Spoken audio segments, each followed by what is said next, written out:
Hello everyone and welcome back to Keith's Route in my next life as a villainess. Hopefully we get out of the infirmary today. Because I was not happy about that yesterday. ま、状況把握は基本だな。 Wait, I already did chapter 4. Okay, hold on a second. Let me get to chapter 5 because that's where we are. There we go, finally. I don't know why, but for some reason, like halfway through the chapter, it just didn't realize that I was already done. It said that I had not read it before, which is wrong. We are definitely on chapter 5. Alright. I'm in a warm, safe place. With my eyes comfortably closed, I'm lying in bed, hugging a super soft thing. It's just like a roll of freshly baked bread. I wonder if this is the CG I've been waiting for, because I know that there's one CG with her and Keith. What a nice smell, so calming. 姉さん。姉さんってば。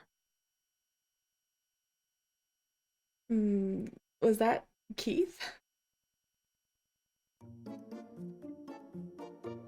She in his bed. I knew it. Hearing Keith's voice, I start to come to my senses, but I'm still so sleepy I can't open my eyes at all.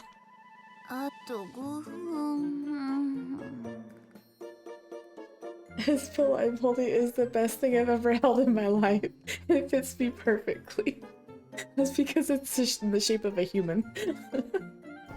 I hug it tightly, enjoying its warmth, and then out of nowhere I hear a growl. 姉さん He's like, get off. He's not gonna say, huh?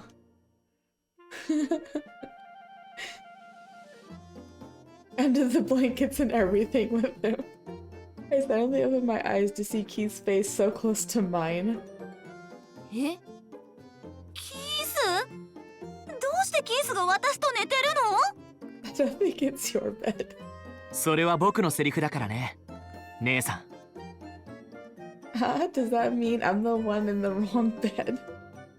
I try to remember what happened last night. I remember waking up to go to the bathroom. Oh yeah, I think I drank too much herbal tea yesterday because it kind of made me calm down, and that interrupted my sleep. But since I was still half asleep, it seems like I mistakenly climbed into Keith's bed instead of mine. ごめんね、キース。狭かったわよね。夜中お手洗いに行った時に間違えちゃったみたいで。Not embarrassed at all because she still thinks of him as a brother. いや、説明は大丈夫だから。とりあえず離れて。He doesn't seem too flustered either.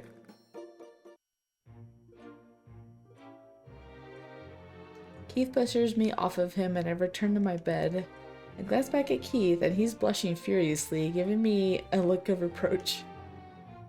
だいたいいつも言っているけれど、姉さんはもっと女性だっていう自覚を持って。僕だったからまだ良かったけれど、これが他の人のベッドだったら大変なことになってるからね。確かに怪我人のベッドに入ったらうっかり怪我を悪化させちゃうわよね。That was actually a little bit disappointing. I was expecting him to be way more flustered about it, but he's just like, excuse me, wrong bed. いや、そういうことじゃなくて。はあ、どうしていつもこうなんだ。Keith covers his eyes with his hands. He looks exhausted. キース、大丈夫？もしかしてあまり眠れなかったんじゃない？いや、一応さっきまではよく眠れてたけど。Looking closely, Keith looked healthier than the past few days. It seems like he's getting better. それならよかった。今日はご飯もきちんと食べられそうね。うん。そうだね。Keith smiles at me sheepishly. Perhaps he is relieved that he's finally recovering.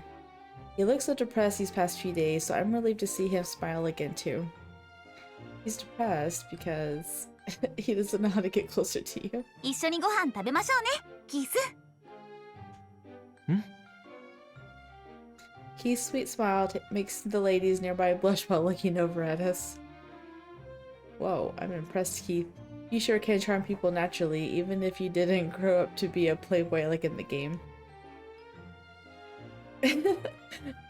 I can confirm that Keith's smile is pretty hot. I could totally see why ladies swoon over him. He's a romanceable option of an Atomi game after all. Oh, and apparently there were sexy images of him in the pandas.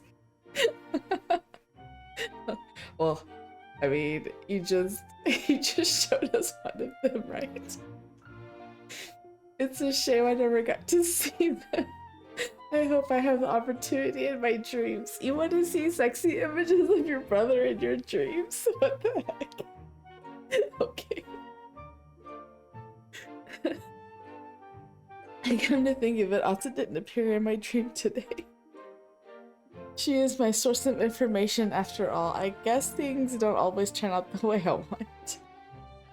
Well, that settles. I'm sorry, I just keep thinking about the fact that she wants to see sexy images of her brother in her dreams. Well, that settles it. I should sleep as much as I can today so I can meet Atsu in my dreams.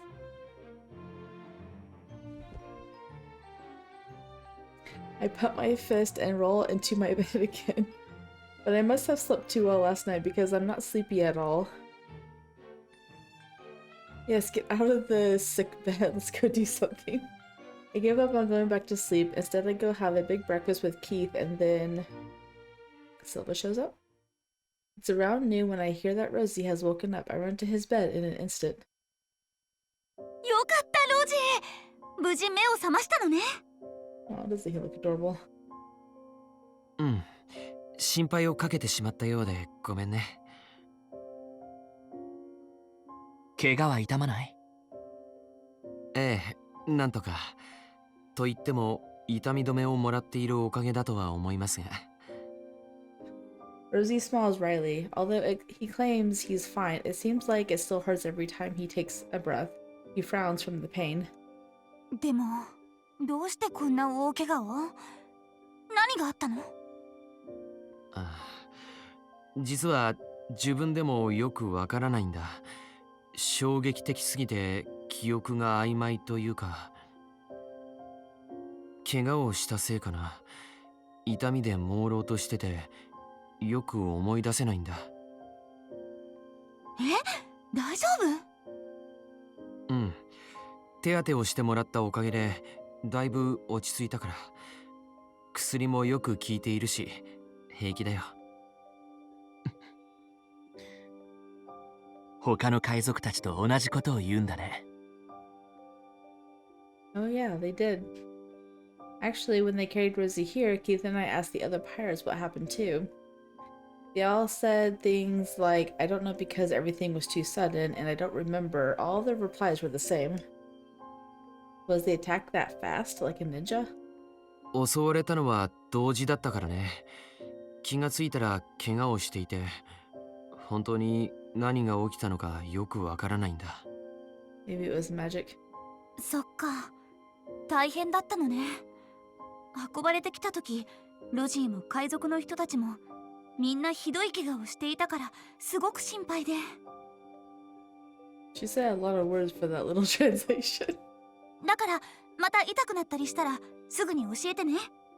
繊維のおじさんを呼んでくるから。Keith is over there pouting. ありがとう。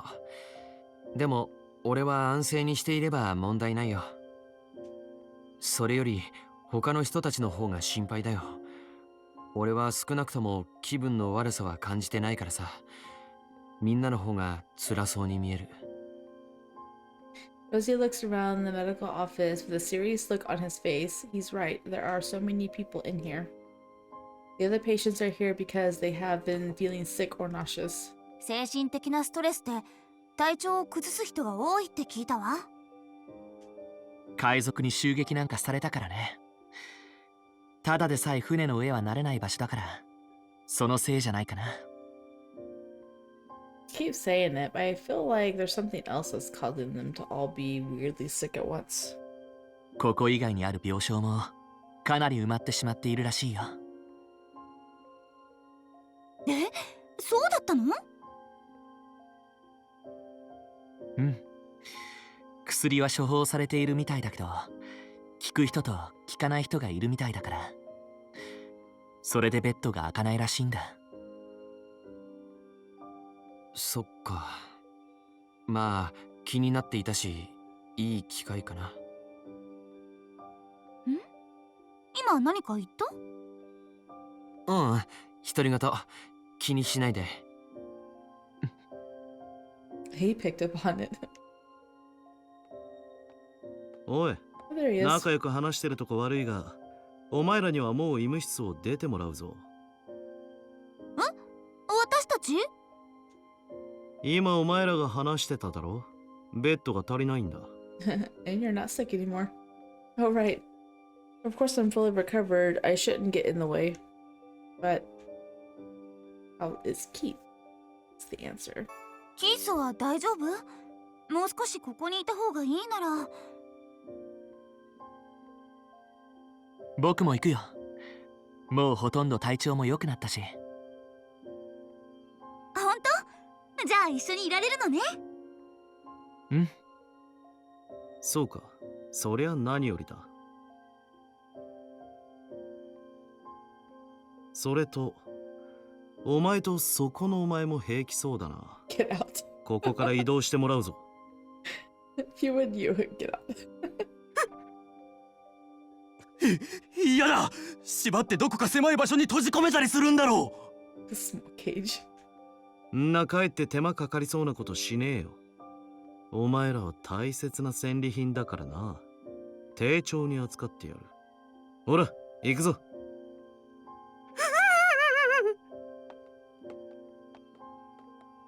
Silva hastily walks the frightened men out of the room.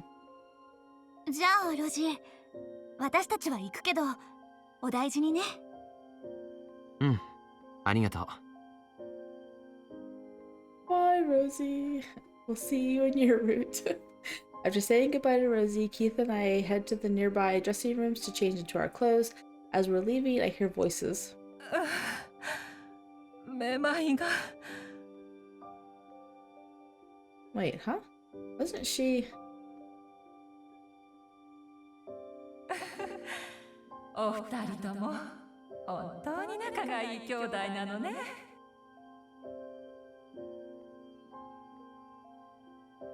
That's strange. I remember seeing her in the office just a few days ago.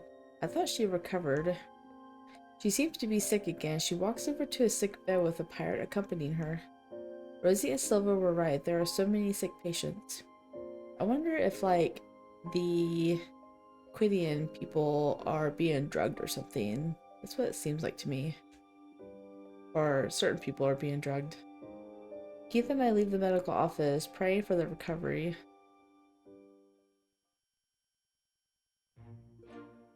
Oh, it's been so long since I've taken a walk here. After we change into a clean set of clothes, we decide to take a walk along the gallery. The Vinculum interior design is always so magnificent, no matter how many times I look at it. There were so many places I never got to see, and I never got to eat all the food. It's a pity that I'm not allowed to explore the ship anymore. I think that while I walk, looking around, however, I suddenly get chills down my spine. I turn to look behind me, but no one's there. All I can see is the entrance to the library. Is somebody watching me? 姉さん、どうしたの？ I come to a halt and Keith pauses, looking back at me worriedly. I run to him in a hurry. なんでもないわ。It's probably just my imagination. But for some reason the chills won't go away. Feeling ominous, I inch closer to Keith. Silva guides us to a fine guest room. じゃあ、ここでおとなしくしてろよ。言っとくが、逃げようとしたら。Are they in their own room, or are they with the others? Okay, with the others. カタリナ様！ Why is Mary blushing? In that moment, our friends rush over to us. Sophia, Mary, Maria, Giordo, Alan, and Nicole are there too. みんな！よかった！元気そうで！カタリナ様もご無事で何よりですわ。私カタリナ様に何かあったらと思うと不安で食事も喉を通らなくて。What's she growling at? Maria glares at Silva. Oh, sorry. Mary glares at Silva, but he simply shrugs his shoulders. だから言っただろ、元気だって。お前らを刺激してもいいことは何もねえからな。じゃ、部屋で適当に過ごしててくれ。With a quick wave of his hand, Silva leaves the room. After the door closes, we overhear him telling the guards to keep an eye on us. ずいぶん厳重な見張りがいるんですね。一度暴れたからな。Oh, the thing where they almost smashed the door. This room's door wasn't broken, so maybe they switched rooms. それでみんな元気？ご飯ちゃんと食べてる？はい、今のところ特に生活に不便はありませんでした。Maria begins to explain to me how they spent their days in this room. The pirates brought them 3 meals a day, and they had a bathroom in the room. Their servants and maids weren't here, but thanks to the living in the academy dorm, they're fine taking care of themselves so far. 他のソルシエの貴族も私たちと同じように少人数で分けられ、部屋に軟禁されて過ごしている状況にあるようですわ。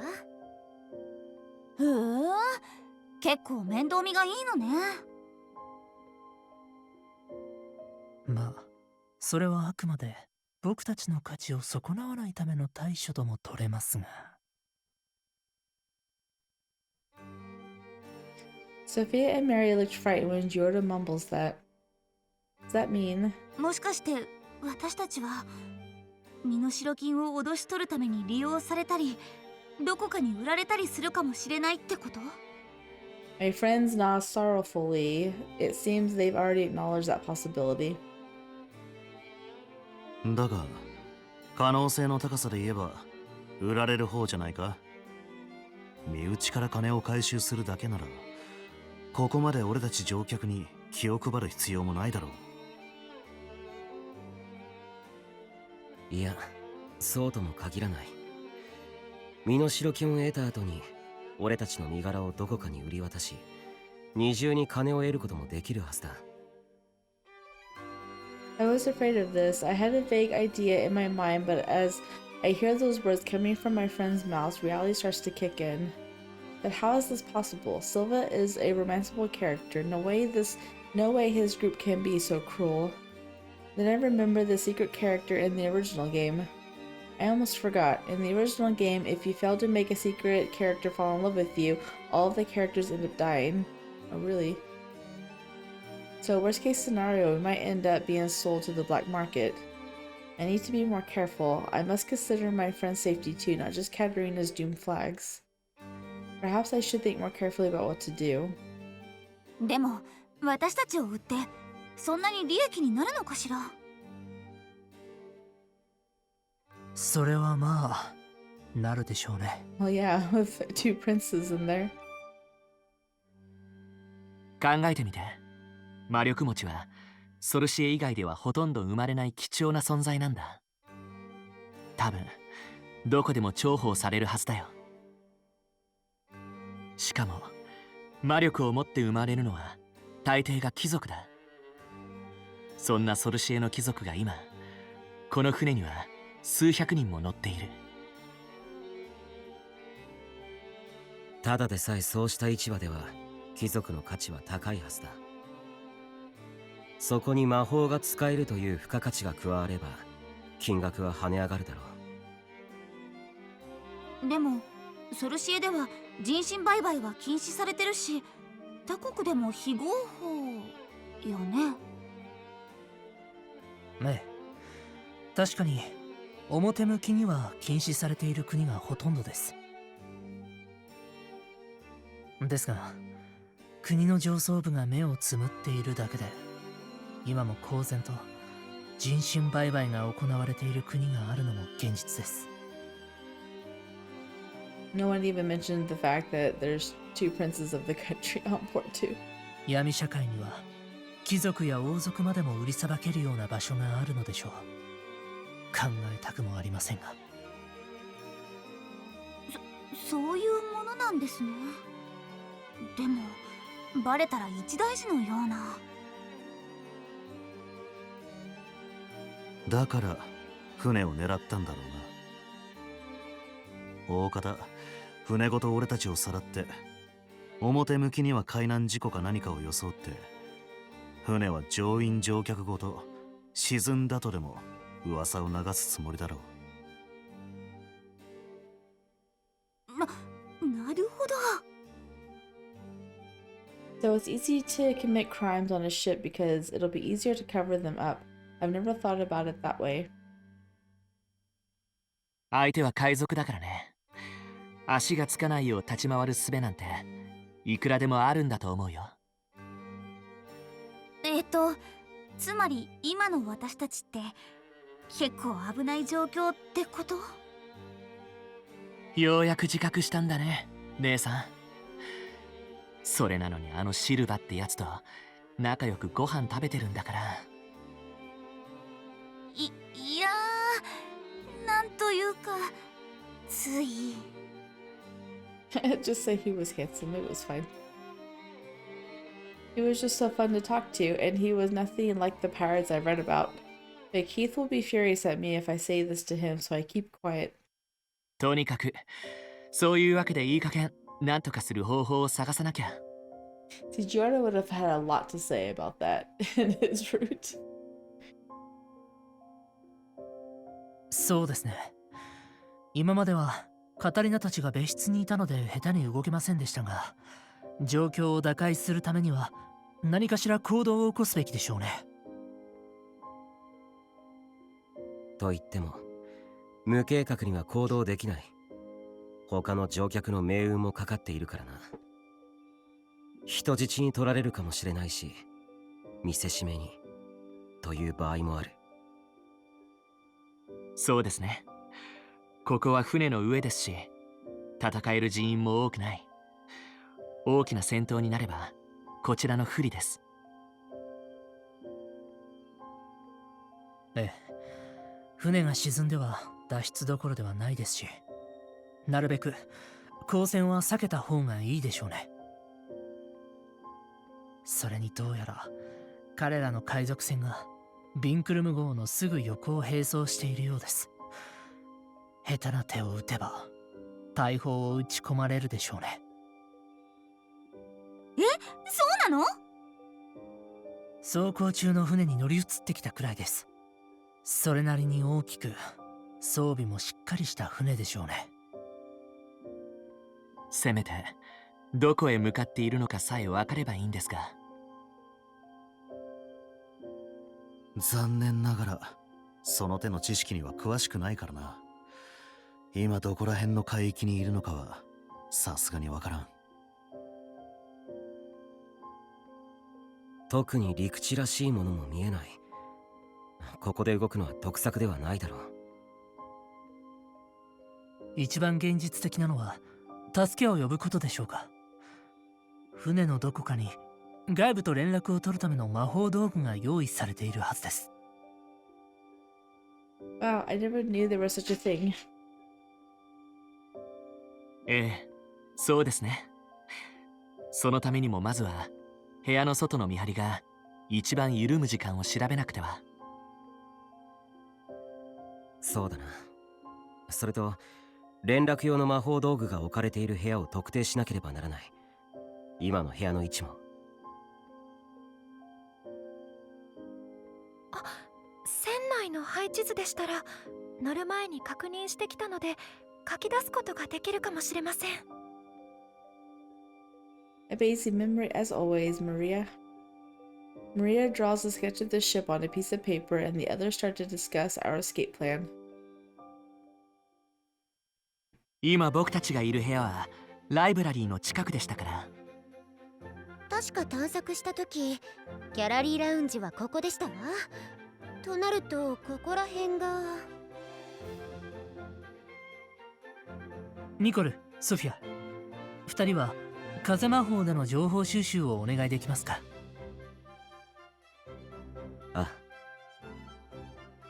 任せてください。 My friends are brilliant. It's no surprise that many of them were members of the student council at the academy. Is there anything I can do to help? I could help if I knew more about the fan disc, but I don't have enough information. I only saw the magazine for the fan disc briefly in my dream, but perhaps there are other secret romanceable characters? I don't know. Trying to think of who could be a secret romanceable character I recall the party on the first day. I wonder what she's gonna do if she finds out it's Rosie. There was Ryle. Wait, no, he's married. It couldn't be him. I think Seth is a bit too old to be a romanceable character. Maybe Frederick? Who else is there? Oh no. All I can think about is the food. Oh, the fresh bread sounds so good right now. Once I recall the food, I can't think of anything else. The memory of the taste spreads in my mouth. Oh, I wish I could have them again. Oh yeah, the spiced meat and salad too. デザートのムースもケーキもどれも絶妙な甘さでまた食べたいわ。They're discussing about the ship and she's like, the dessert, the cakes. 姉さん、なんでこんな時に食べ物のことばかり口にしてるの？あら？声に出てた？そうだね。もうすぐ食事の時間だって言っていたから少し我慢してね。Almost dinner. I'm so excited. What kind of cuisine will they bring for us today? My eyes are sparkling. Keith looks fed up with me. あのね、姉さん。何度も言うけれど今は。まあまあキス。カタリナがいつも通りなおかげで僕たちも平常心でいられるところがありますから。はあ、確かにそうですね。姉さんはそのままがいいかもしれない。Keith nods with a wry smile. All things considered, I'm relieved to see him looking more relaxed as opposed to earlier in the medical office. You mean when you were in his bed? I'm so full. After our fabulous dinner, I happily plop onto my bed. I hope the others are doing okay. I was looking forward to Silva, feeding you more. Actually, as we ate dinner, the girls shared their meals with me. Maybe they didn't have an appetite. Meanwhile, the boys were discussing our plan with serious looks on their faces. The whole atmosphere was tense. これから一体どうなってしまうのでしょう。 I must do something for them. When I turn over in bed to think, I notice a pleasant smell coming from the thatch near my pillow. What a nice, calming smell. Ryle and Set must have been so disappointed after the pirate attack. After all, they spent so much effort building this magnificent ship. I haven't heard from them in a while. I wonder how they're doing.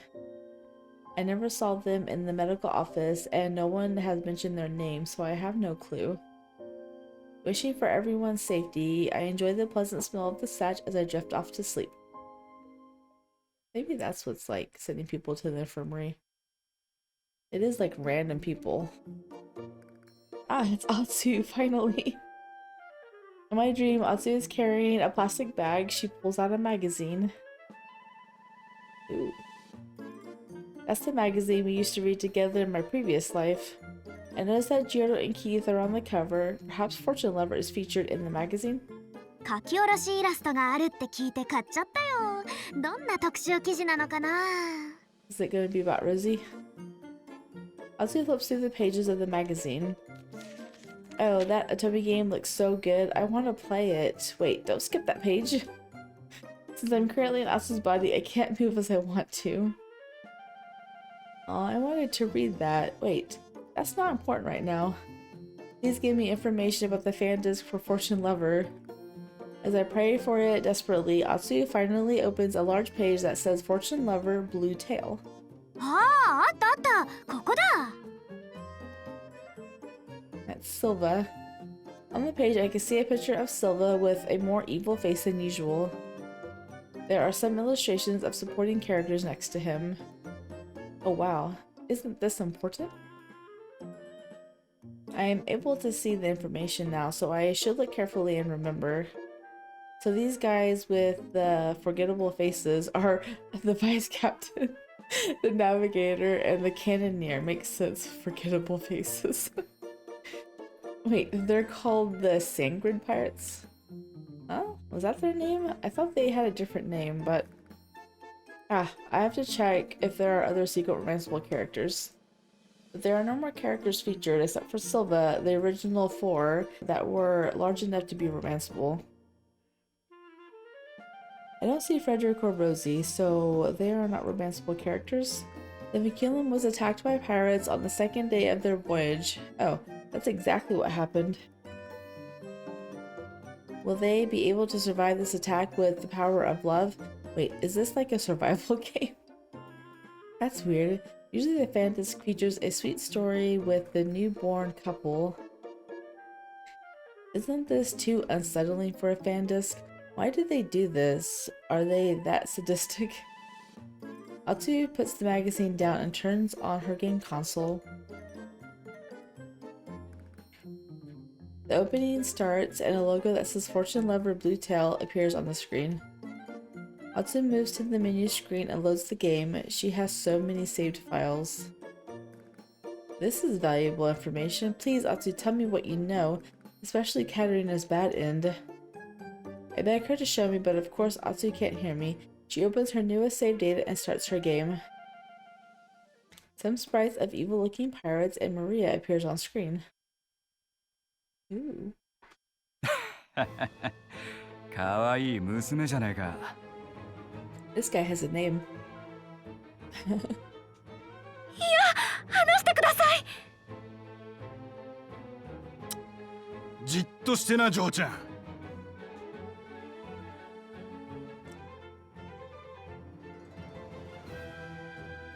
This Morgan person is the vice captain. I saw it in the magazine. I think Akeem was the cannoneer. I must remember these names and faces. The Maria in the game is in great danger. The two vulgar men are cornering her with evil-looking grins. The production staff really have to make them look so stereotypical villains just because they're the antagonists. They've destroyed any opportunity for the antagonists to mend their ways. Well, it's true that my evil face has saved me quite a few times, though. Suddenly, a woman wearing a hood appears at the edge of the screen. ははは、いい君だこと。さあ、やっておしまいなさい。The villainess Katarina Clays. 誰に言ってやがる。このサングリード海賊団の船長、シレバ様に指図すんじゃねえよ。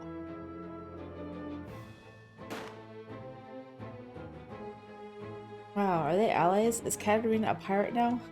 ほんとカタリナよく働くな。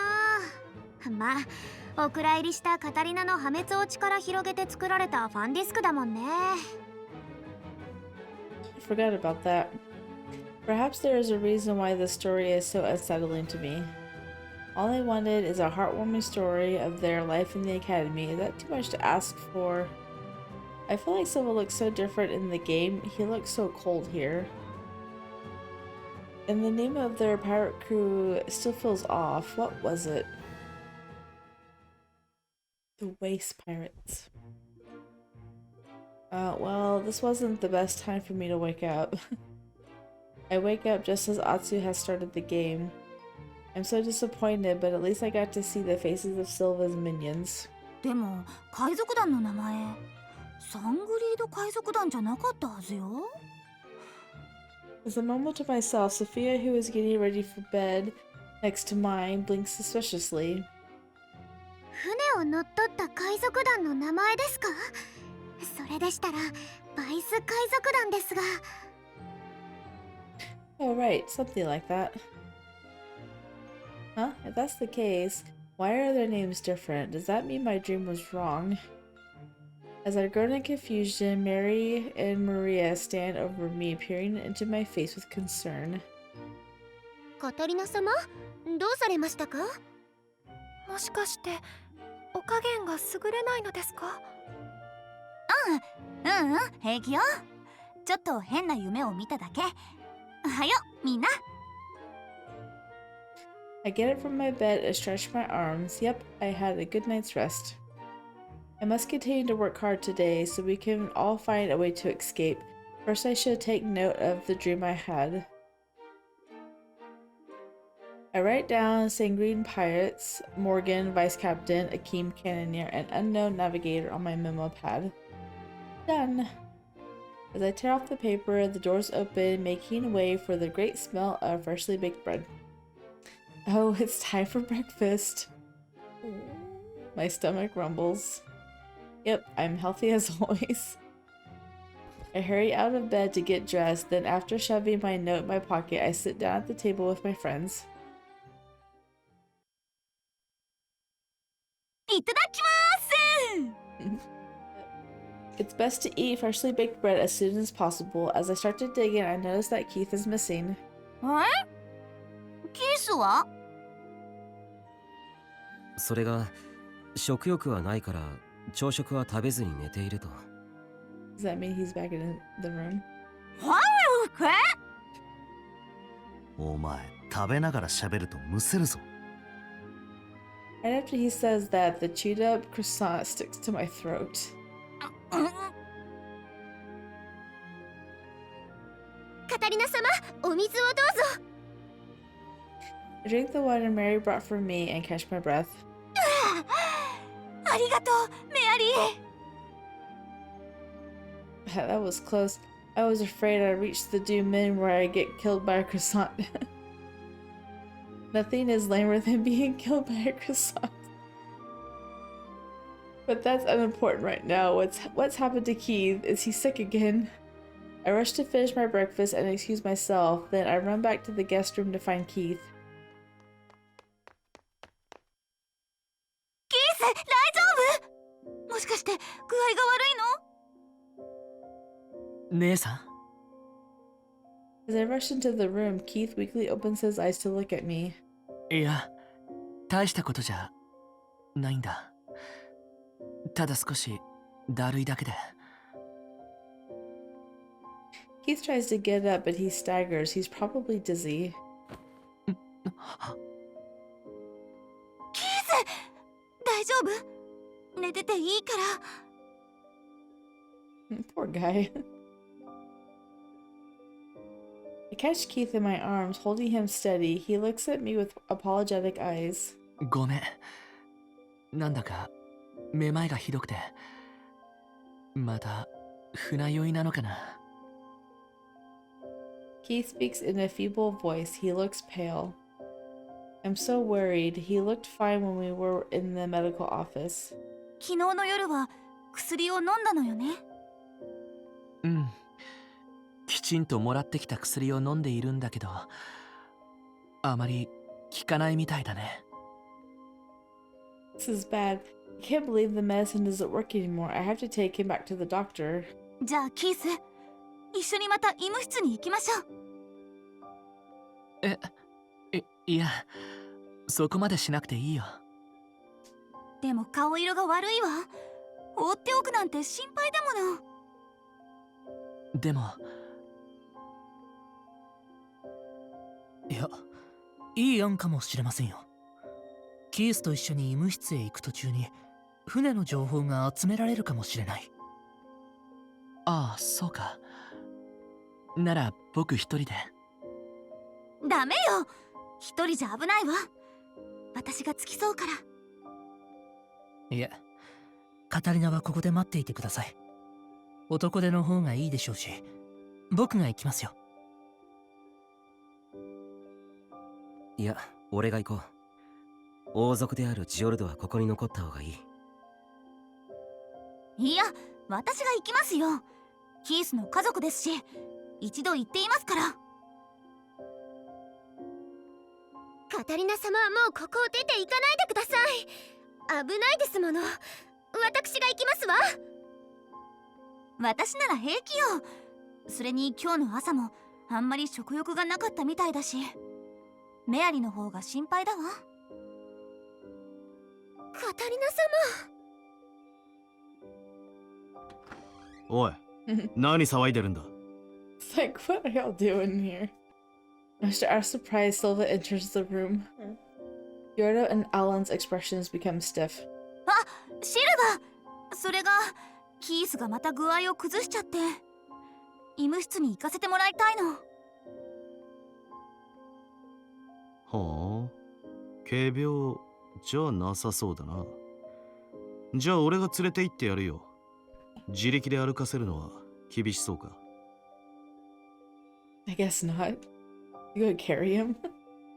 手がいるのでしたら僕が。いや、俺が行こう。 Oh my gosh. いや、俺が。野郎は却下だ。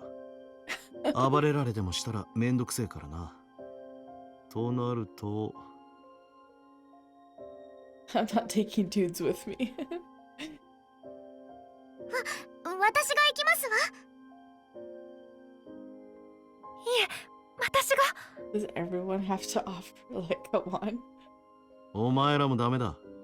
女だって言ってもある程度魔法が使えるらしいしな。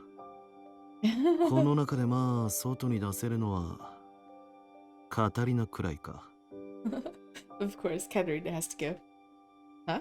So I'm allowed because you can't use magic. I'm glad that I get to stay with Keith. But that stings a little. Perhaps Sylvan knows that out of everyone here, I have the least talent in magic.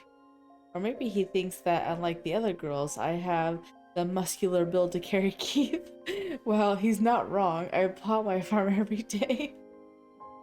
I think I'm stronger and more capable than most girls. With Sylva's permission, I bend over so that Keith can lean on me easily. ほら、キース。私に捕まって。ごめん、姉さん。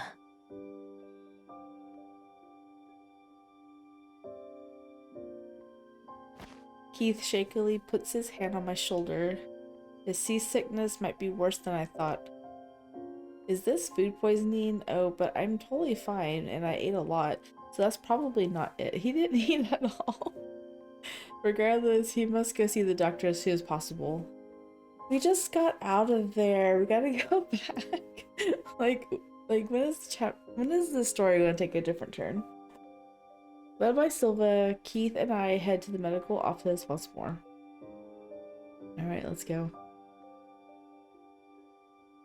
おや、キース様もまた具合を崩されたんですか。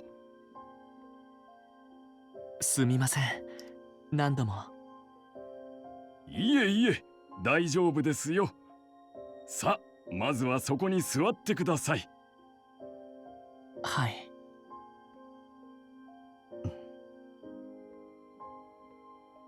As Keith is getting checked by the doctor, Silva stares ahead, deep in thought. キース様もね。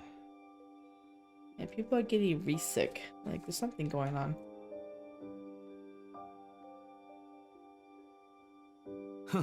誰に言ってやがる。このサングリード海賊団の船長、シルバ様に指図すんじゃねえよ。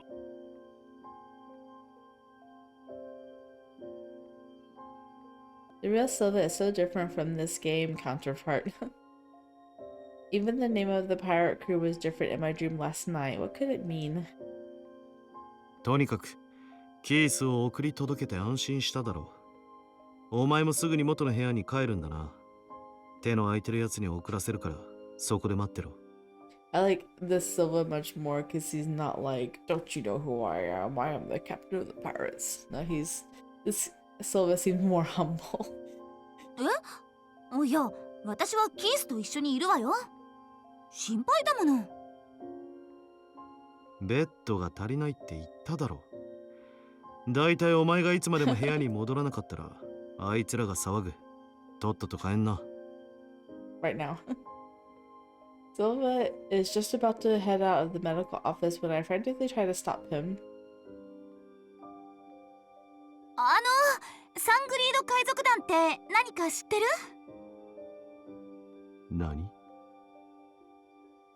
The color drains from his face. He stares at me blankly. I could tell that he definitely recognizes the name Sanguine Pirates, but who are they? They were probably a older group of them and they broke off and became this instead.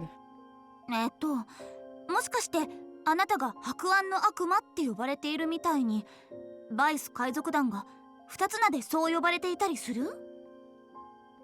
んなわけねえだろ。あんな物騒でゲスな奴らと一緒にするな。俺らの団とは全くの別物だ。Oh, I guess I'm totally wrong. They're just a different group altogether. Huh? So he knows the Sangru Pirates, but they aren't part of the Waste Pirates. What's going on? それより箱入り娘がそんな名前、一体どこから知ったんだ？医務室で誰かが話しているのを聞いたような。I try to fake it because it's not like I can tell Silva about my dream, but after hearing my lie, Silva's face becomes grim. まさか俺らが奴らと間違われてるのか？いい迷惑だが、まあいい。俺はもう行く。迎えが来るまでおとなしくしてろよ。Silva reminds me before taking his leave. Isn't he awfully busy today? Perhaps the pirates are troubled by the situation with all the injured people. I'm curious, but right now Keith is my top priority. The doctor prepares the same herbal tea from before. Keith and I each take a cup.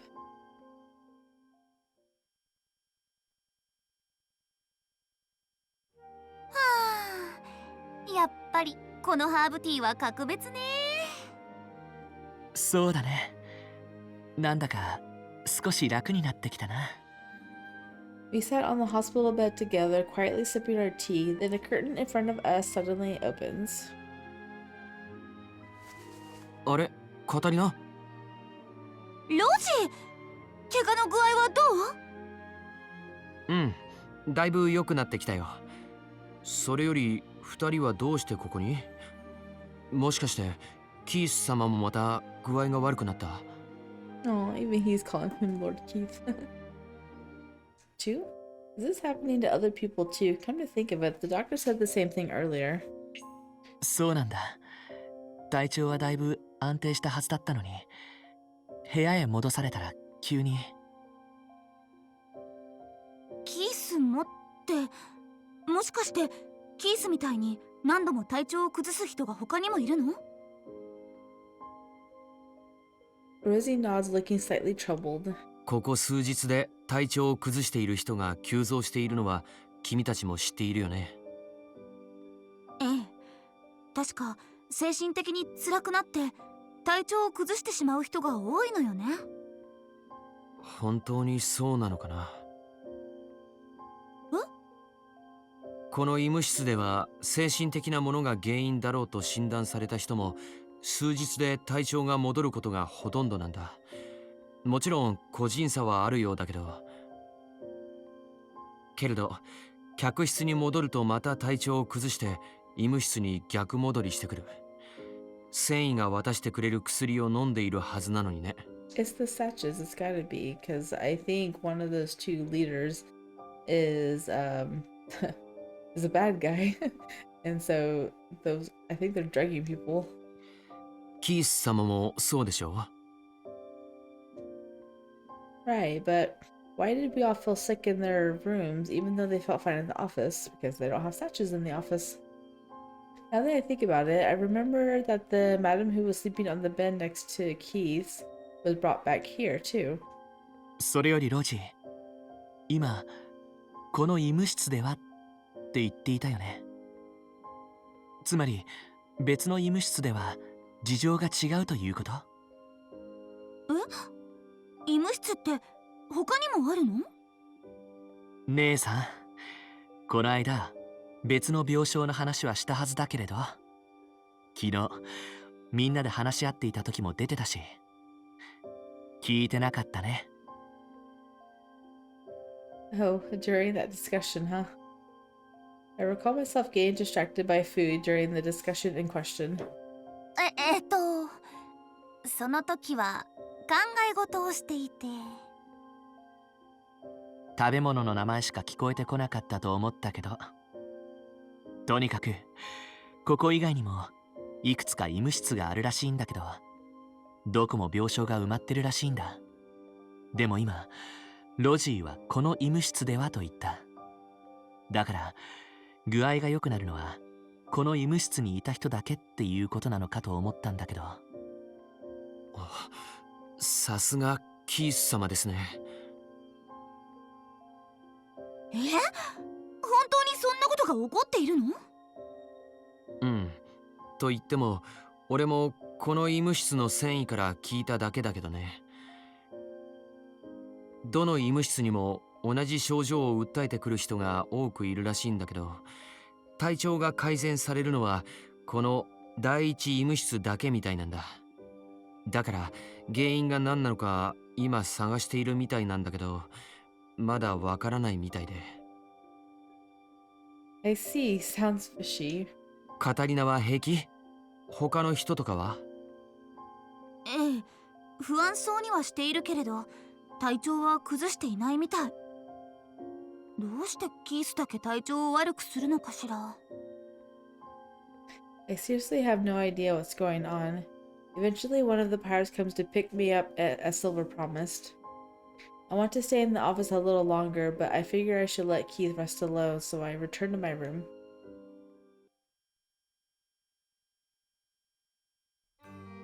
なるほど。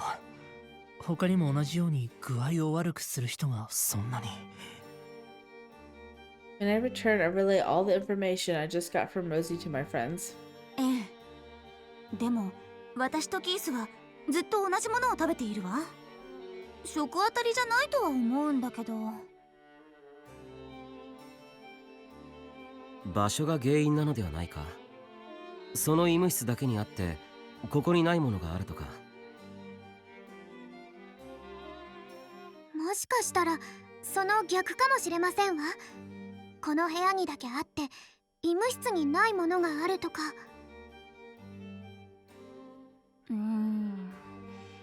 でも具合を悪くしているのはキースだけなのよね。私たちはピンピンしているし。ではキースと僕たちで違っていること、あるいはキースがしていて僕たちがしていなかった、逆にキースだけがしていなかったことに心当たりは？キース様だけがしている、していないこと。カタリナ様、キース様に何かされませんでした？ How did she come to that conclusion? いや、特にはないけど。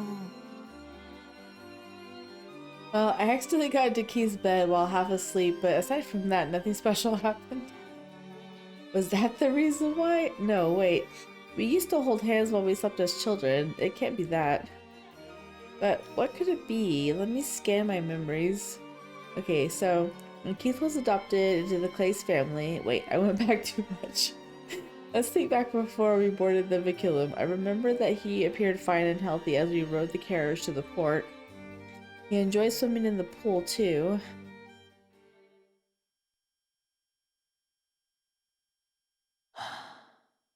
女性にはこういう匂いが人気なんだね。あれ、もしかしてキースは苦手だった？苦手というか、個人的には少し鼻につくような感じがしてあまり好きじゃないかな。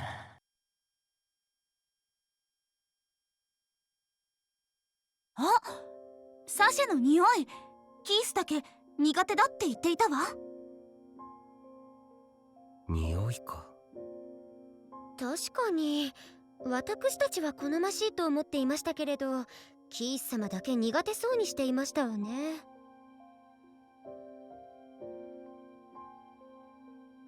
We gather in the bedroom and surround the pillow where the sachet is. It does really have such a pleasant fragrance. It's relaxing. 原因が仮にこれだとして、どうして私たちは大丈夫なんでしょう。そうなのよね。でもこれ以外にキースだけ反応していたことって特に思い当たらないし。では念のためこのサシェは引き出しの中にしまってみましょうか。これで戻ってきたキースの具合が悪くならなければ原因が特定できますから。そうだな。Alan collects all of the sachets and puts them in the drawer located very far away from the beds. Let's put them in the girls' room. While he does that, Nicole opens the window and ventilates the room. The sweet fragrance disappears. I wonder if our hypothesis is correct. This might be the only way to prove it.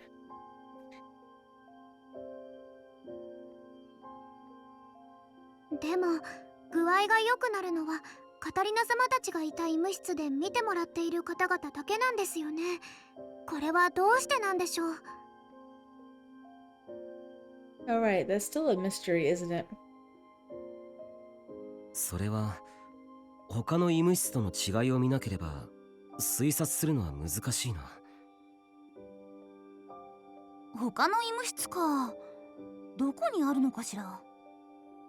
多分ライブラリーの近くにあるはずです。じゃあキースのいる医務室へ行く途中にあるのね。あ、それならキースのお見舞いに行きがてら見られそうね。早速行ってくるわ。カタリナ様 Do you think they're just gonna let you out?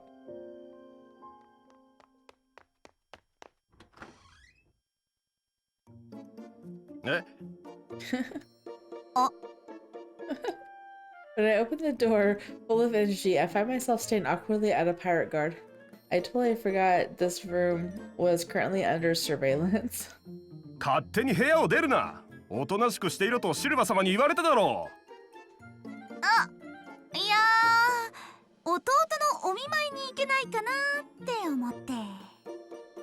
さっき帰ってきたところじゃないか。He's right. そう頻繁に外を歩く許可は与えられない。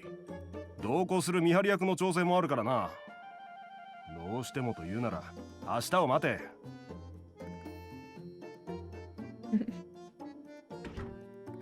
Just a few seconds later, I'm back in the room. I failed. But he told me to ask him tomorrow. That means I can go tomorrow.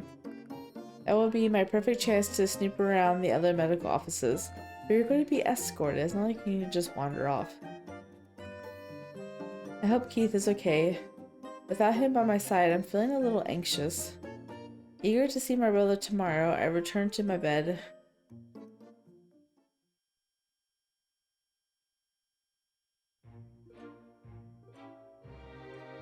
And the next day,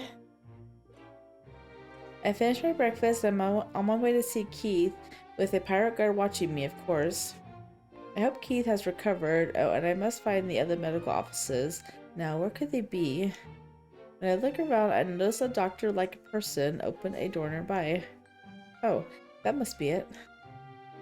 This must be the place Maria mentioned. Tiptoeing away from the pirate walking in front of me, I run over to the door and open it. That's not tiptoeing. This room is almost exactly the same as the one Keith's in, but seeing it in front of me, I realized the difference in an instant. No herbs. He's not growing herbs. He's using like practical medicine that's just not effective. It's the herbs. There are no herbs in the other offices. A doctor that I know well mentioned that he is growing and studying herbs as a hobby. The office has to be the only one with those herbs. I'm totally convinced. Suddenly I feel a hand grab my shoulder from behind. たく、勝手な行動はすんじゃねえよ。目的の医務室はここじゃないだろうが。勘違いしてしまってごめんなさい。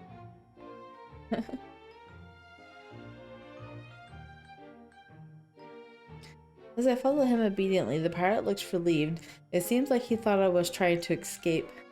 I can't shake the feeling that none of the pirates seem to be evil, and that includes Silva. They're so kind to us, so I always forget that I am talking to our enemies until Keith scolds me. Anyway, I feel accomplished realizing that the thing about the herbs. Start to skip happily when I suddenly feel chills running down my spine. Being watched again. Someone there. I look around, but all I see is the entrance to the library. Nobody is there. That must be my imagination, right? Keith isn't here with me this time. Perhaps that's why I feel nervous and a little unsafe. I can feel goosebumps on my arms. Clutching them together, I hurry over to the medical office to see Keith. キースお見舞いに来たわよ。姉さん。 Keith sits up in his bed, surprised by my sudden visit. He looks so much better than yesterday. Relieved to see my brother, I sit on his bed beside him. He looks at me puzzled. どうしてまた医務室に来たの？どうしてって家族のお見舞いに来るのは普通でしょ？いや、海賊のうろついている船で自由に歩き回れるはずがないと思って。ああ、当然そこまで自由じゃないわ。昨日はまた来たかったけれど、今日まで待てって言われたもの。それでまたここに来たんだね。キースが心配だもの。それにね、実はキースの体調不良の原因が分かったかもしれないの。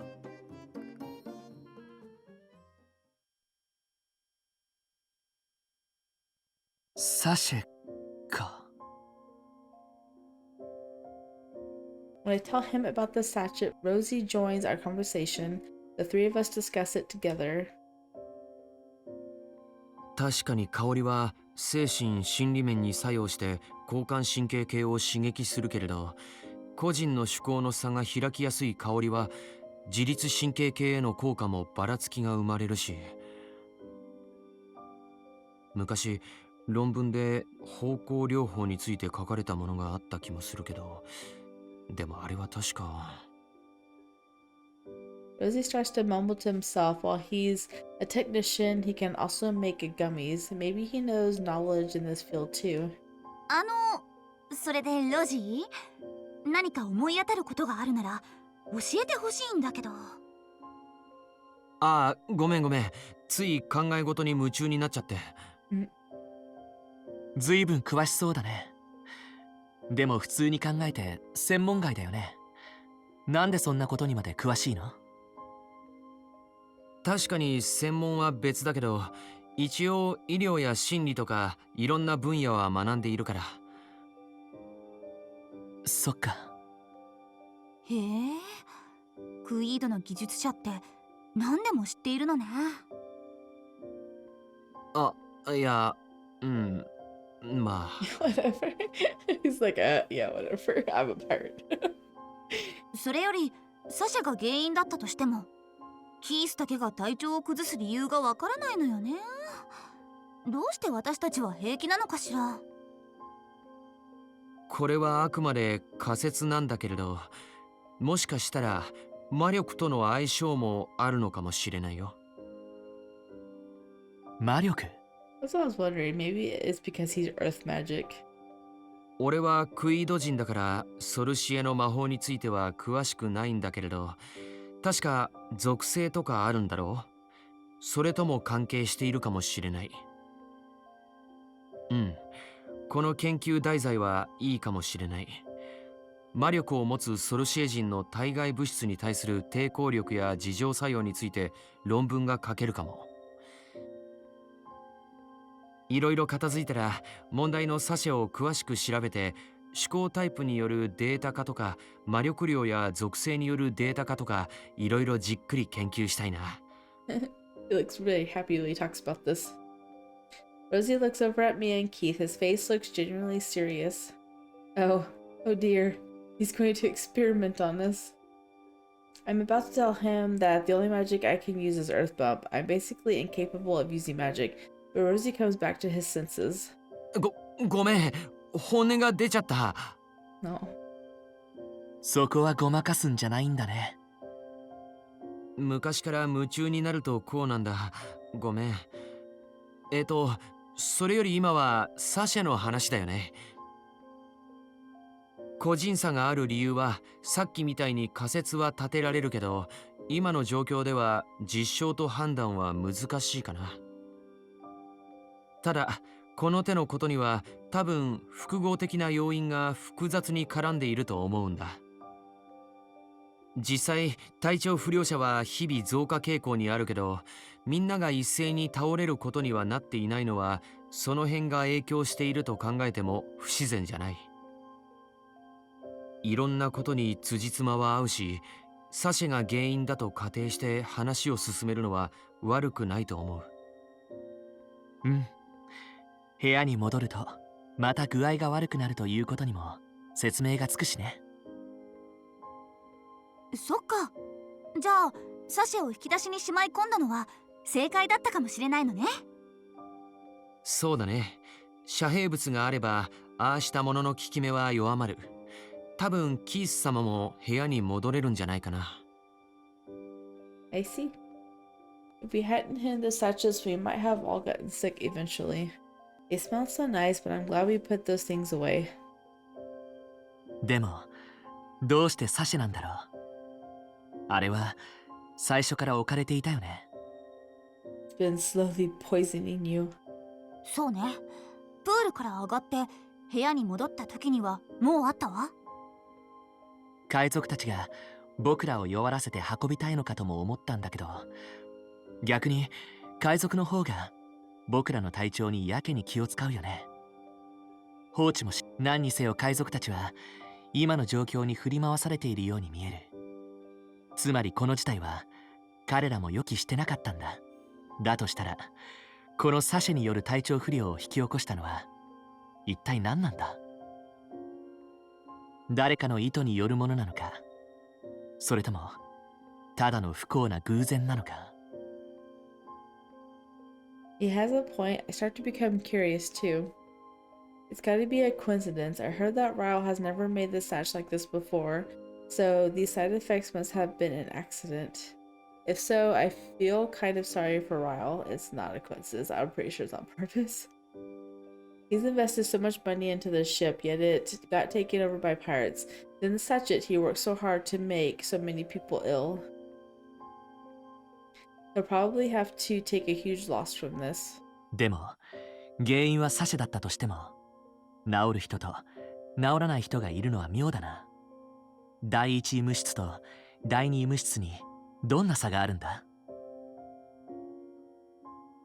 あ、それなんだけど、もしかしたらハーブかもしれないわ。ハーブ？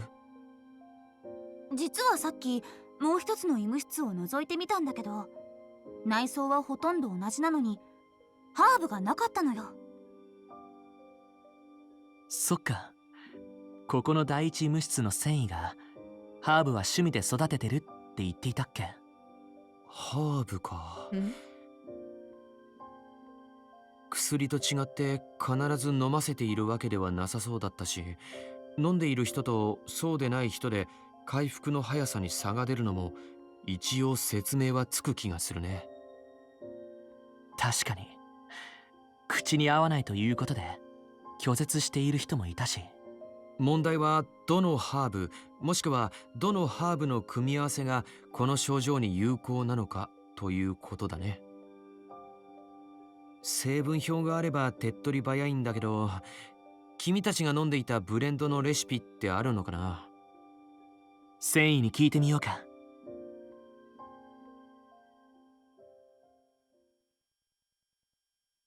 て繊維のおじさん倒れちゃったの？ Oh no. Probably from overexhaustion. はい。Yeah. 過労で倒れまして。The nurse looks forlornly at the doctor, who is sleeping soundly. He looks extremely pale and tired. We can't just wake him up now. We need to let him rest. 患者が多くて忙しそうにしていたからね。大丈夫かな？ Plus, he had to deal with all of these pirates. What a crazy situation. It must have been so taxing. I can't even imagine all of the mental stress he had to go through. We returned to Rosie to find him trying to get out of bed. ロジ？ He didn't say what is he doing. 起きたりしたら怪我に触るんじゃ。いや、繊維が倒れたって聞いたから、実際にあのハーブ置き場を近くで見てみようと思って。それに、随分良くなったから大丈夫だよ。Maybe all this medical and health stuff is like an actual hobby of his, and he's just like really piqued his interest. That's kind of cute, actually. そんな顔に見えないけど、とにかく僕に捕まって。Keith lends his shoulder to Rosie, keeping him stable as they walk over to where the herbs are.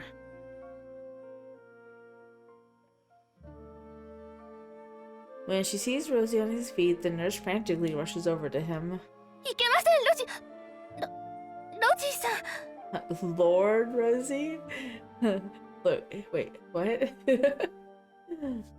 He is an important person. 俺なら大丈夫。それに仕事の邪魔はしないから。少し場所を貸してもらえるかな。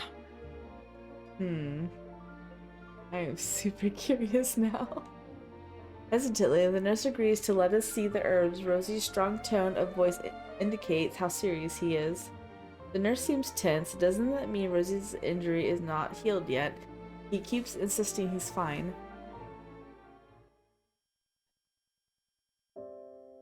Anxiously, I watch Rosie walk around. He sits on a chair and heaves a sigh. He looks exhausted. それでこれが例のハーブだね。ハーブティーの味とか香りの特徴は覚えてる？ええ、美味しかったからよく覚えているわ。確かあったかくてふわーっと爽やかな感じで。What else? I can only remember it being delicious and that I felt refreshed after drinking it. I can't recall any details at all. I look at Keith to plead for help. He smiles wryly and starts to explain it better. そうだね。味は酸味が中心だったかな。苦手な人はこれが受け付けなかったんだと思う。でも飲み終えた後には甘みも残ってて、色味は黄緑に近くて、少しカモミールとも似ているかもしれない。それとそのハーブには浄化作用があって気分の悪さを和らげる効果があるって繊維が言っていたかな。あと時々繊維の手元を見ていたんだけれど、少なくとも4種類くらいはブレンドに加えていたように見えたよ。Wow, Keith sure has an amazing memory. なるほど。酸味に後味に甘みか。Rosie gingerly picks up the bottle. Deep in thought, a bottle has a label on it and contains a mixture of dried and chopped herbs. 聞いた話に合うハーブがないな。こっちは聞いたこともない名前のハーブだし、刻まれているから原型もわからないな。それなら温室に栽培しているものがあるよ。多分あそこから取ってきて乾燥させて作ったものだと思う。なかなか研究熱心だね。でもやっぱり見たことのないハーブが多いな。クイードには自生していないやつなのかもしれない。そういえばソルシエのハーブも研究中だって言っていたな。ソルシエのハーブか。ならそれが一番大きな鍵かもね。ここにあるクイードのハーブにも一応自浄作用や症状の緩和作用があるんだけど、効果としてはあくまで気休め程度のものなんだ。だから多分劇的な症状の改善を促しているのはソルシエのハーブだと思うんだけど。ソルシエのハーブか。さすがにハーブについての知識はないし。じゃあライブラリーに行かない？確かメアリが植物についての本を読んでたわ。ソルシエのハーブについての本が見つかるかも。そっか、その手があったね。具合も良くなってきたし、僕も行くよ。調べるくらいなら僕にもできるから。じゃあ決定ね。 Isn't there a guard here to stop you though? I guess not. Oh, there's a pirate. Ethan and I walk over to the library with a pirate guard accompanying us, of course. じゃ、ここにいるからな。調べ事が終わったら声をかけろよ。うん、わかった。Alright, here I go. Time for Katerina Clays to do some research about the herbs to save everyone. I wonder if I could take a romance novel with me when I leave. Oh, but that's definitely not what I came here for. I pick a book off the shelf nearby and start flipping through some pages. It's a romance novel that both Sophia and I are quite passionate about. Wait, this one is of the Devilish Earl series. This volume is my favorite. I can't help but search the pages for my favorite scene. In this volume, the Devilish Earl finally... 姉さん、目的忘れてないよね。Look how happy she is. もちろんよ。どの棚から見ようかな。 I was reading that novel without thinking, but now is not the time. I already have that book anyhow. As I return the novel to its shelf, I suddenly hear footsteps rushing toward the library. I peek over curiously. ああ、ここにいたのか。お前、頭が呼んでたぞ。え、俺を？ああ、急ぎだって。俺も呼ばれてるんだ。早く行くぞ。Bye. いや、でも、ここの見張りの仕事が。言ってください。逃げもしませんから。1時間ほどは調べ事でライブラリーからも出ないでしょうし。でも大丈夫よ。この調べ事をして医務室に戻らないとみんな具合を悪くしたままになるもの。それを放り出して逃げたりしないわ。わかった。つっても絶対このライブラリーから出るんじゃねえぞ。すぐに代わりの見張りを向かわせるからな。The pirate henchmen run off together. These pirates aren't frightening at all. I used to imagine a pirate as someone like, yo ho ho, you're now our booty. But the cannoneer in Atsu's magazine was like one of those typical pirates, huh? The pirates on this ship may look like Angelines, but they're not intimidating or rough at all. Even the pirate's crew's name is different. It was probably nothing more than a dream. I'll just think of it that way. Katerina won't be doomed if that was all just my imagination. Probably, I guess. Anyway, back to business. I must look for information about the herbs. じゃあ、この棚から見ていこう。僕は上の方から見るから、姉さんは下から見てもらえる？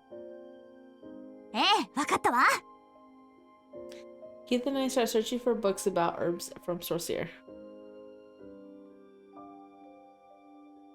But it's harder than it looks. The books are all over the place, and they aren't categorized properly. It's very difficult to find anything. What about that book about plants that Mary was reading? I think it was... Wait, this isn't it. I take a book off the shelf, flip through it, and put it back. Repeating that process, I move on to another shelf. I wonder how Keith's doing. I peer over at Keith, who is standing next to me. His expression is gloomy. Like me, he takes the book off the shelf in front of him and flips through the pages, but he looks awfully depressed. Do you want a candy? I'm just taking a drink of my water and I've now squirted it all over the place. It's going to be... What's the matter? キース？どうしたの？え、何が？いや、なんだか落ち込んでいるような気がしたから。Are you gonna make a move on her yet? Like, it's like chapter 5. ごめん。姉さんに気遣わせるつもりはなかったんだけど。Keith let out a deep sigh and chuckles to himself. 自分が不甲斐なくてさ。 Well, then let's change that. なんで？だってずっと何の役にも立ってないだろ。ハーブのこともサシェのことも僕は何も気づかなかった。自分のことなのに。 Well, I wasn't helpful either. My friends are the brilliant ones, but it wouldn't be helpful to point that out, so I just listened to him patiently. He stares at his palms with sad-looking eyes. それに海賊が襲ってきた時だって全く太刀打ちができなかった。こんなに自分が弱いなんて知らなかったんだ。子供の頃は自分の強い魔力に怯えていたのに、姉さんを守ることすらできなかった。 Wait, isn't that just because we're at sea? There's no land and hardly any dirt. I can't use my earth bump either. My magic is too weak to do anything with the limited amount of dirt on the ship. In any case, the ship is way too small. If Keith used his magic at full power, I'm sure he would end up harming the other passengers. I want to tell him that there's no need for him to feel so disappointed with himself, but he frowns, getting further into his frustration. それでも他にできることがあればよかった。せめて剣が強ければ海賊を追い払うことができたかもしれなかったのに。 Not really, there's like a lot of them. もしくは技術があれば、もっと起点が効けばこの状況を打開できたかもしれない。 Aw, he's being so hard on himself. I mean, even Giordo and the other root could defend off the pirates with a sword. でも結局この船からの脱出方法も海賊の倒し方も僕は思いつかなかった。それどころか体調を崩して姉さんに心配をかけてばかりいる。その原因さえ自分で気づけなかった。原因が分かってからも僕にできるのはこうして本を探すくらいだ。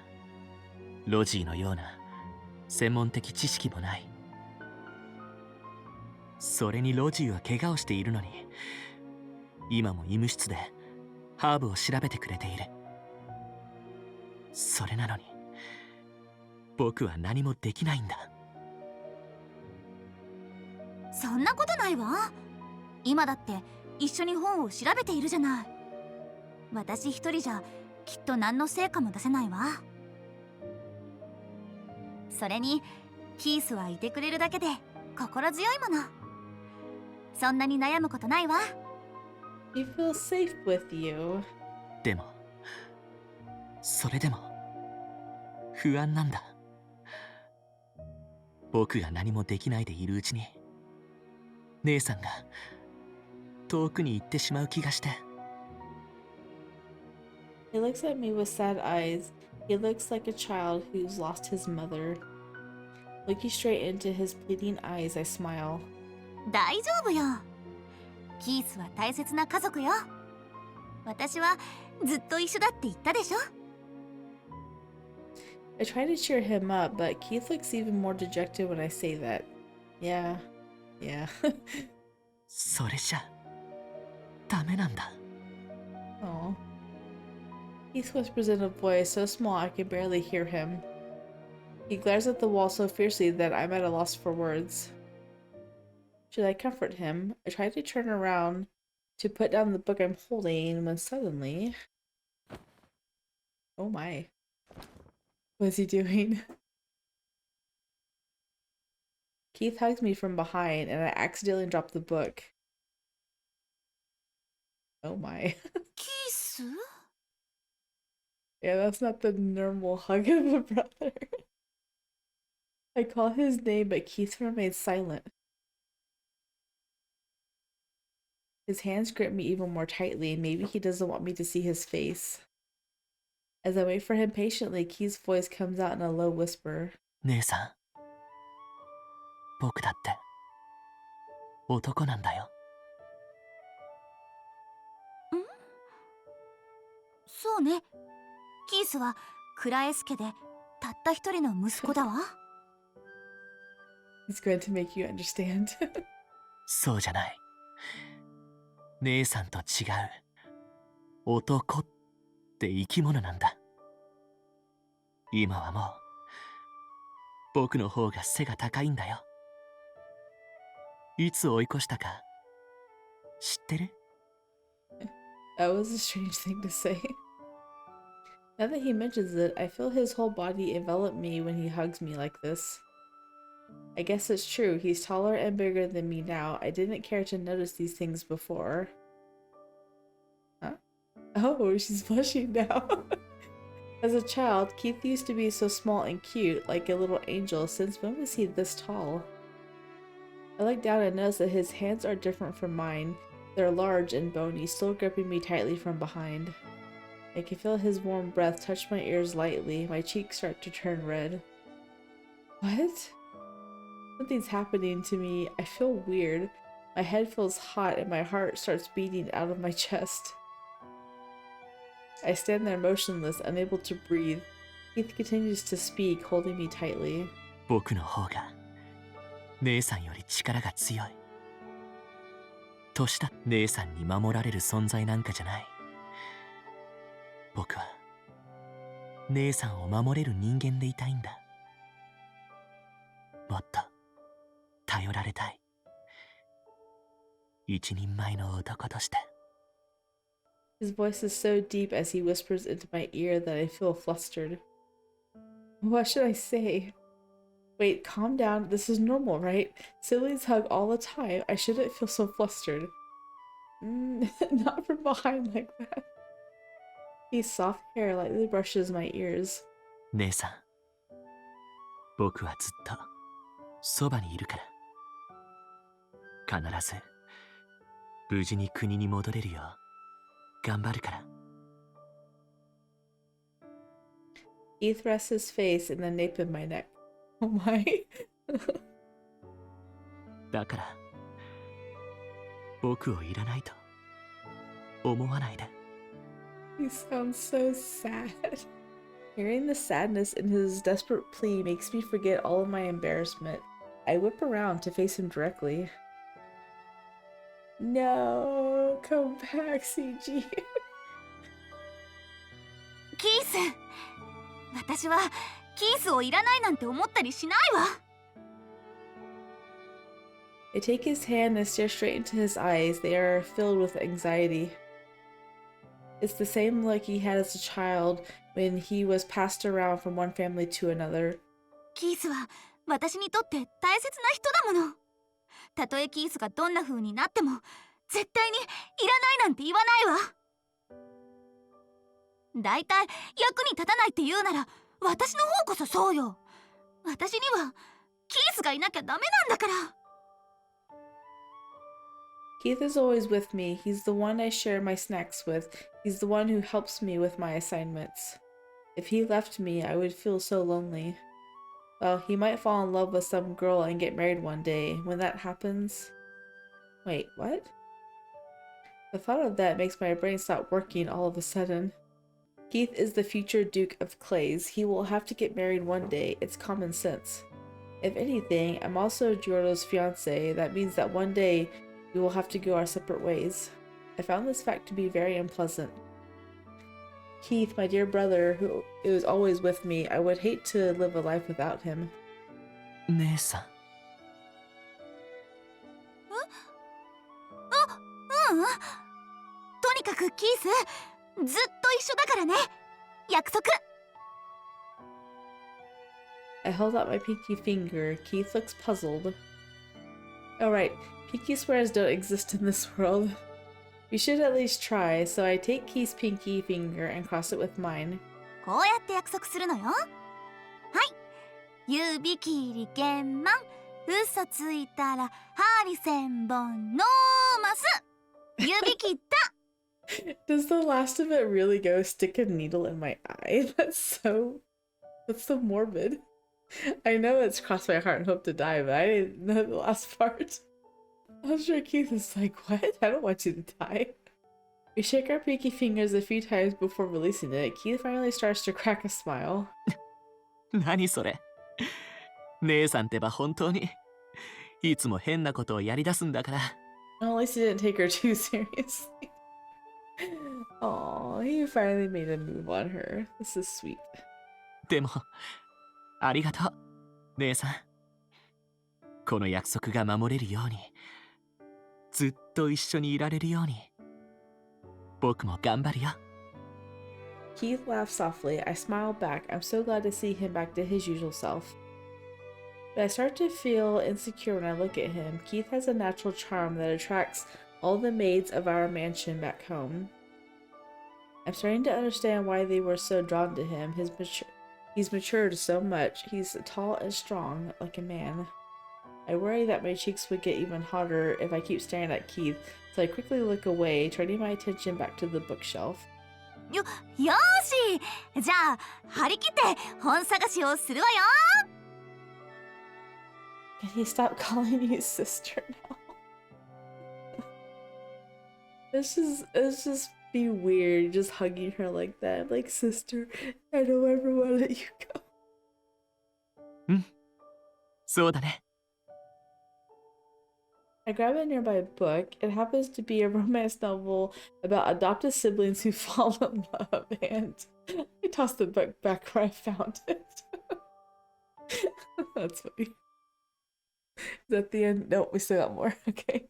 I didn't see anything. Nope.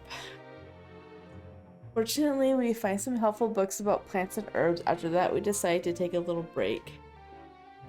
見張りはまだ代わりの人も来ていないみたいだね。You have free reign of the ship. じゃあ There you go. 今なら自由に船内を歩けるんじゃ。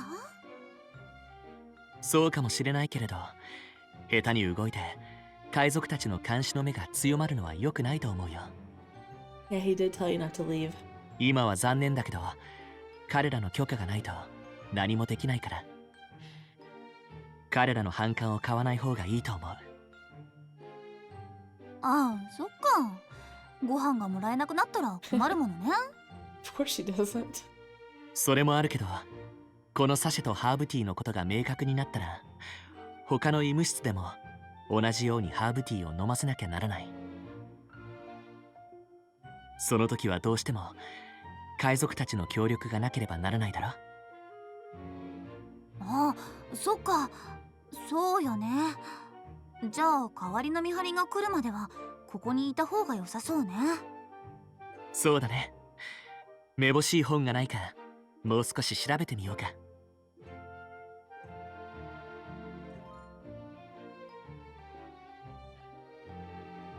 And thus we return to our search once more. By the way, didn't Sophia mention that she found some Quidian romance novels? I remember her mentioning that. I want to read them, but I never got the chance to explore the library thoroughly until now. This is a really long chapter. I think I saw some romance novels around here. Oh wait, this book's about herbs too. Coincidentally, I found another book about herbs, but it's quite high up, so I try to reach for it. Just a little higher. The book is on the top shelf, just slightly out of my reach. Almost there. I jump with my hand outstretched. When I think I finally got the book, I lose my balance. And Keith is gonna catch you. I hold onto the lower shelf, trying to keep my balance. Hold on, what happened to the book? With that movement, I end up pushing the book far into the shelf, so far that I lose sight of it. I'm so surprised that I'm about to tip over. 姉さん、危ない。With my eyes shut, I fall down and land on my bottom. Huh? It doesn't hurt.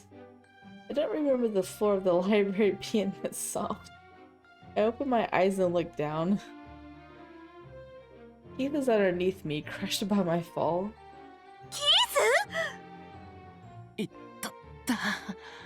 Poor Keith. Keith, 大丈夫？頭とか打ってない？うん、大丈夫だよ。姉さんこそ怪我はない？私は怪我一つないけど、ごめんなさいキース。またお尻で潰しちゃうなんて。そんなこともあったね。When we were children, I once fell from the tree I was climbing and landed on top of Keith, crushing him with my bottom.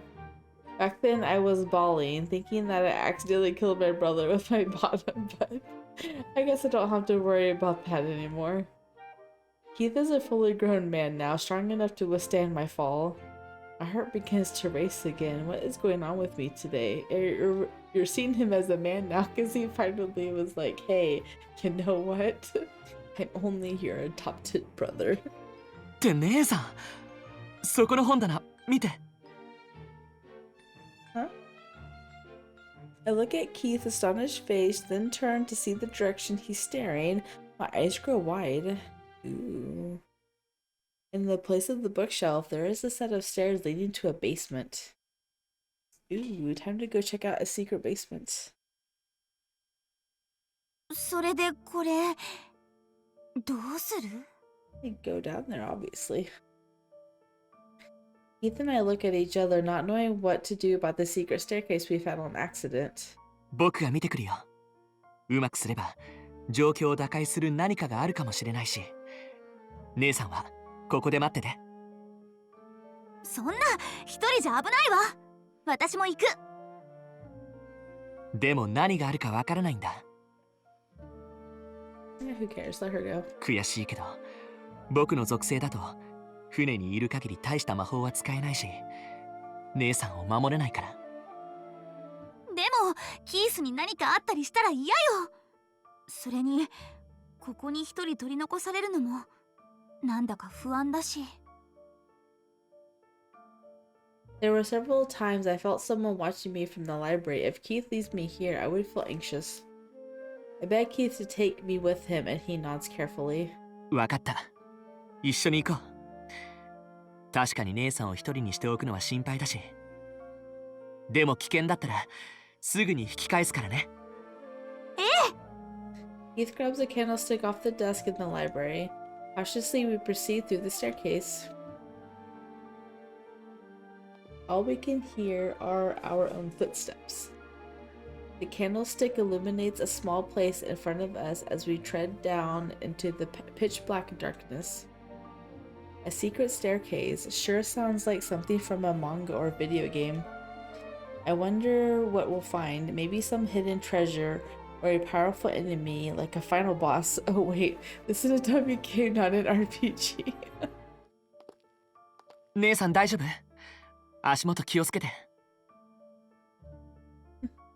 He asks if she's okay, but in the translation, he goes, pay attention. Keith checks in on me as we continue to move forward, hand in hand. When we finally reach the room at the end of the staircase, Keith holds the light up so we can get a better look around. What is it? Oh. Is this another CG? Do we get 3 in one chapter? This is nice. What is it? It looks like cages. Oh my. We see a room full of cages for large animals. There are no animals in any of the cages or any other objects for that matter. No, the cages are completely empty. The empty cages look eerie in the candlelight. This is something strange and unsettling. I'm clinging tightly to Keith's arm as I slowly come to a realization. Wait, are these even here for... Wait, don't tell me. 一度ここから出た方がいい。明かりを消すよ。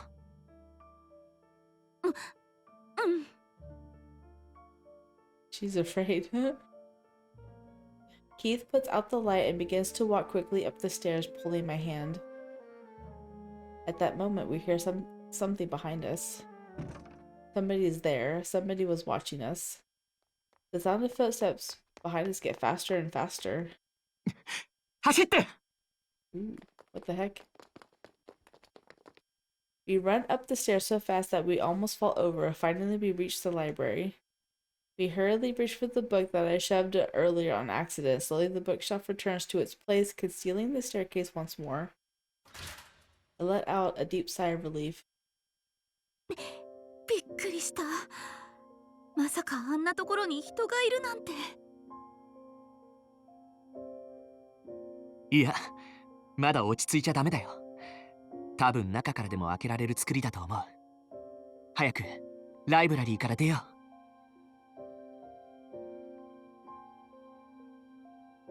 We gather the books and exit the library, but the substitute guard is still nowhere to be found. これ出ちゃってもいいのかな。うん、仕方がないから第一医務室まで戻ろう。途中で会えたら事情を話せばいいから。そうね。I would rather be scolded by pirates than stay in that library being stalked by an unknown person. It wasn't safe there. Keith and I run back to the medical office. My mind is racing, trying to grasp what I saw in the basement. Those cages are not for humans, right? It can't be. The pirates called us prizes. Are they going to lock us up in those cages when we arrive at the port? No. No, those cages are for something else. I just don't know what. かわいい娘じゃないか。いや、話してください。じっとしてな、ジョーちゃん。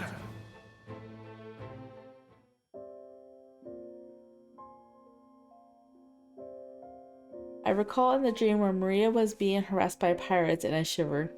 But you've already discovered that your dream is not as accurate as reality. I must do everything I can to avoid this ending. Hang on, Silva and the pirates may be skilled, but there's no way they could have built a hidden room like that after taking over the ship. I know. So either the whatever his name is, either sect or the Marquis knows about this, and they're one of them are the bad guys. I'm guessing it's the old guy. That room must have been there the whole time. Was the ship built that way? If so, why? I'm confused, trying to connect the dots. I look at Keith running beside me. He looks grim and is thinking deeply too. あの檻、大型の猛獣を入れるにしては格子の幅が狭かった。やっぱり人間用なのか。Keith mumbles to himself, but I can hear him sharing the same thoughts I have. Those unsettling words echo in my ear as we continue to make our way back to the medical office.